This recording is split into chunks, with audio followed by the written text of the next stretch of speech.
تعد قصة بخوش مهدي أقرب لسيناريوهات الأفلام الهوليودية. هو شاب جزائري وجد نفسه متهما افتراضيا على مواقع التواصل الاجتماعي بقتل طفل نهال ذات ال4 سنوات، حيث تلاعبت صفحات موقع التواصل الاجتماعي فيسبوك بصوره وتم ترويجها على نطاق واسع على أساس أنه هو قاتل الطفل نهال، رغم أنه لا علاقة له من قريب ولا من بعيد بالقضية.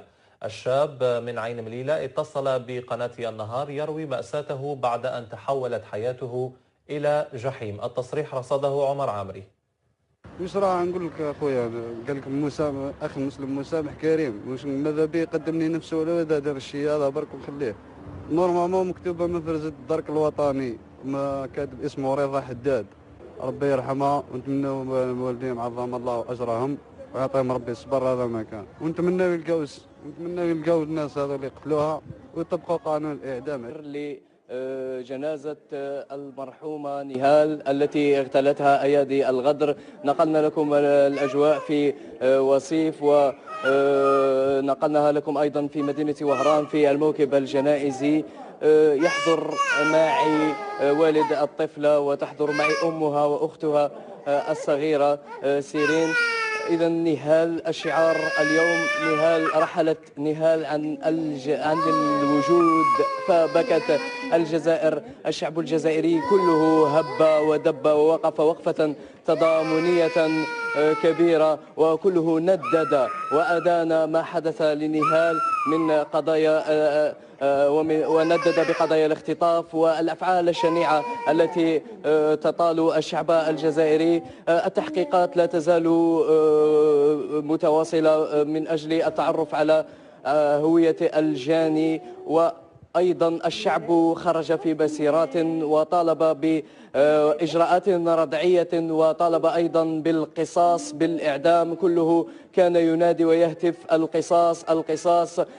الأجواء هنا في اليوم الثاني، نحن في المنزل العائلي للطفلة الفقيدة نهال رحمها الله. الأجواء هنا هادئة نوعا ما بعد انصراف الجماهير العريضة التي توافدت على الجنازة منذ صبيحة أمس وأول أمس. الجماهير كلها جاءت من كل حدب وصوب، من كل مختلف أو من مختلف ربوع الوطن العربي، جاءوا كلهم من أجل أن يواسوا ومن أجل أن يعزوا العائلة. إذا الأجواء كانت مهيبة جدا. نحن في اليوم الثاني من الجنازة، الأجواء هادئة سبحان الله، فإن الطمأنينة والصبر والسلوان قد نزل على عائلة الفقيدة، على والدها ووالدتها. دون إطالة سوف نربط المباشر الآن في التدخل مع مقران والد الطفلة نهال رحمها الله. سي مقران، مرحبا بك. سي مقران، واش تقدر تقول لنا على الاجواء تاع الطمأنينة؟ نشوفوا باللي راكم صابرين، راكم راضيين بقضاء الله وقدره. واش تقدر تقول للشعب الجزائري انه هذه التصرفات الشنيعة وهذه الافعال، انه الشعب اللي استهجنها الشعب، هذه التصرفات كلها لم تكن لتجعلكم تستسلمون؟ تفضل. الحمد لله، نشكر الشعب على الوقفة تاعو، وما كاش اللي يقبل تصرفات كيما هذه. خاطر كيما صرات اليوم صرات لبنتي، غدوه تنجم تصرات بنته ولا لولدو، صافي على بها يلق كاع يتضامنوا باش نوقفوا هذه الظاهره. هذه الظاهره الا توقف، كان ما نتحدوش كلش الظاهره هذه ما توقفش. سي مقران، جاءتكم جماهير عريضة، جاءكم المعزين من كل حدب وصوب. سي مقران، واش عطينا كلمة صغيرة؟ على بالي انت طلبت انك ما تطيلش في المباشر لانك ربما تحشم شوية. تفضل اعطينا كلمة صغيرة باش نتحولوا الأم. انا نشكرهم، نشكر كاع الشعب، نشكر الشعب ونشكر الدولة، كل اللي وقف معنا نشكرهم كاع. ساندونا وعطاونا الإيمان باش نصبروا. الحمد لله، يعطيكم الصحة. شكرا سي مقران، شكرا. ريح معنا برك سي مقران، لا حبيت خلاص. إذا لازال الأهل يتوافدون على الجنازة. سوف نتحول الآن في مداخلة مع أم نهال. مرحبا بك. إذا كان ممكن يعني باختصار، معليش باش ما نطولوش عليكم، أعطينا يعني كلمتكم اليوم في رحيل الفقيدة نهال. واش تقدري تقولي لنا اليوم، وجهي كلمة للشعب الجزائري، للسلطات، للشعب اللي تضامن معك من 48 ولاية من كل ربوع الوطن؟ تفضلي. كلمتي اليوم أنا كما قلت من الضربة الأولى، هي راهي ملاك من ملاك الجنة، راهي عايشة تعيش أحسن من راهي عايشة عندي. هي شيء إن شاء الله هذا إن شاء الله هي تكون هذا الأب تاعي. الأب تاعها. معليش نبداو بهم بعد نوليو. واش تبدا بيا واش تبدا الحياة. احكي لنا على التضامن تاع الشعب الجزائري معاكم ومع الطفلة نهال. نشكر الشعب الجزائري كاملا كبيرا وصغيرا على الروح تضامني مع نهال، مع بنتنا. شكرا حاجة. نهال هي وردة من ورود الجنة. نعم كما يقول لك الشعب الجزائري ما يهدرش على بلاده، ما يهدرش على بلاده. ها الصح تاعو بان كما يقول لك. الدم تاع الشهداء الوالا راه بدا ينوض، كان خامد بدا ينوض. هذه حاجه ديجا مليحه الحمد لله. دوكا نهال هي السبه، راه دارت القلب الناس الجزائر كامل باه يتحرك.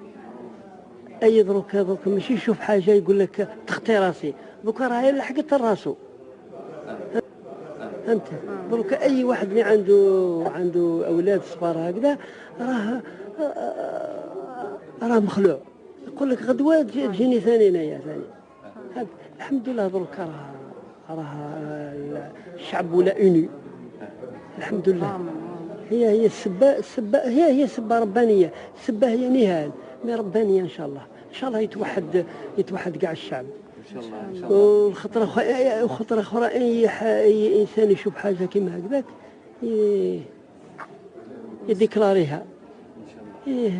ماشي يسكت يقول لك انا معليش بعيده عليا، معليش تخطيني تجي ليه ثاني، يجي نهار اللي تاع عنده. فهمتها؟ خاص انسان اللي يضرب النحو ويشوف الحوايج الصعوبات كيما هكذا ويضرب النحو تجي ليه ثاني، يجي نهار اللي تجي ليه. شكرا الحاج. شكرا. إذن أجواء جميلة هنا في المنزل العائلي. الصبر والسلوان والطمأنينة تطبع هذا عائلة نهال. الرضا بقضاء الله وقدره. أم نهال اليوم مطمئنة لأن نهال ربما كانت ستكون تأشيرة دخولها للجنة، دخول والدتها ووالدها للجنة. تفضلي اعطينا كلمة أخيرة باش ما نطولوش عليك، احنا نعرفوا الوضع نتاعكم. نقول لك ما ان شاء الله الحمد لله على كل شيء، هذا قضاء الله وقدره. مانيش نادمه كي رحت وصرا لبنتي كيما هاك ولا حاجه، هذا قضاء الله وقدره. المهم القصاص.